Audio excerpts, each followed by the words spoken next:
प्यारे बच्चों, सुप्रभात।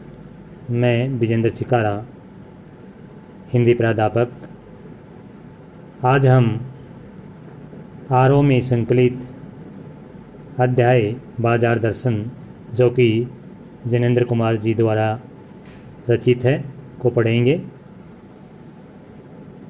पाठ शुरू करने से पहले मैं इसके बारे में आपको कुछ बता देना चाहता हूँ। बाजार दर्शन पाठ एक विचारात्मक निबंध है।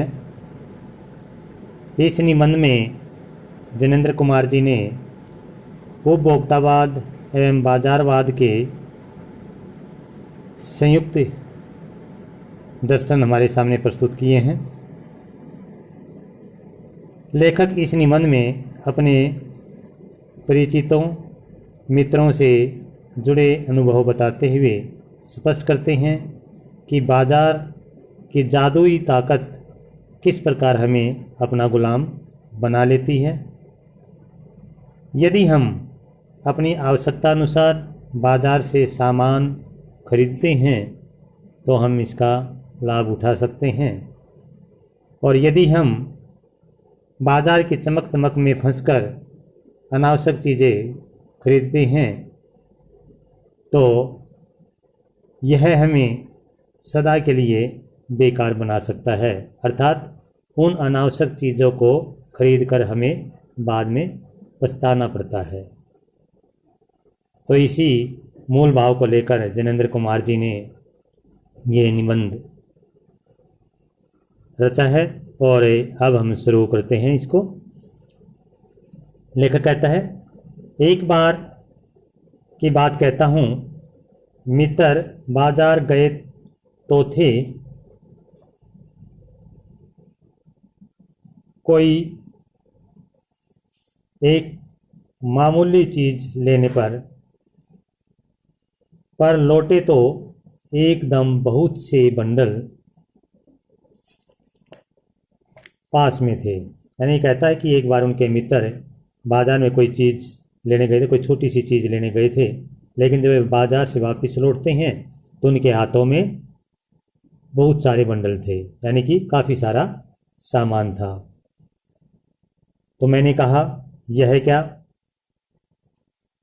तो मित्र बोले, यह जो साथी, उनका आशय था कि यह पत्नी की महिमा है, उससे महिमा की ही प्रमुखता प्रमाणित है। यानी कि वो कहता है कि यह जो उनकी पत्नी जो साथ थी, इसलिए इतना सामान आया है, और यह व्यक्तित्व का प्रश्न नहीं, स्त्रीत्व का प्रश्न है। न जोड़े तो क्या मैं जोड़ूं, फिर भी सच सच है, और वह यह कि इस बात में पत्नी की ओर ली जाती है। मूल में एक और तत्व की महिमा सविशेष है, वह तत्व है मनी बैग, अर्थात पैसे की गर्मी या एनर्जी। तो लेखक कहता है कि उनकी पत्नी साथ में थी, वह बाजार में एक थोड़ा सा सामान लेने के लिए गए थे, लेकिन बहुत सारा सामान इनके कारण आया, अर्थात किसके कारण? पत्नी के कारण, क्योंकि वो सारा दोष अपनी पत्नी के सिर पर मंड देते हैं। लेकिन लेखक ऐसा भी मानता है कि उनकी अधिक खरीदारी के पीछे जो मूल कारण था, उनकी पत्नी नहीं बल्कि उनकी परचेजिंग पावर थी, अर्थात क्रय शक्ति थी। अर्थात उनके पास मनी थी, पैसा था, इसलिए उन्होंने इतना सामान खरीद लिया। आगे कहता है, पैसा पावर है, पर उसके सबूत में आसपास माल टाल न जमा हो तो क्या वह खाक पावर है? पैसे को देखने के लिए बैंक हिसाब देखिए, पर माल, असबाब, मकान, कोठी अनदेखे भी दिखते हैं। पैसे की उस परचेजिंग पावर के प्रयोग में ही पावर का रस है। तो लेखक आगे कहता है कि पैसा पावर के रूप में है। अगर हम उस पैसे से कोई सामान ना जोड़े, मकान कोठी न बनाए, तो पैसा पावर है कैसे दिखाई देगा?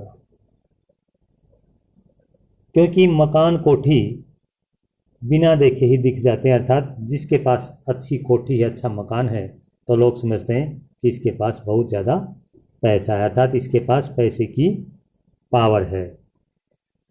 और उस पैसे में परचेजिंग पावर का रस छिपा हुआ है। लेकिन नहीं, लोग संयमी भी होते हैं।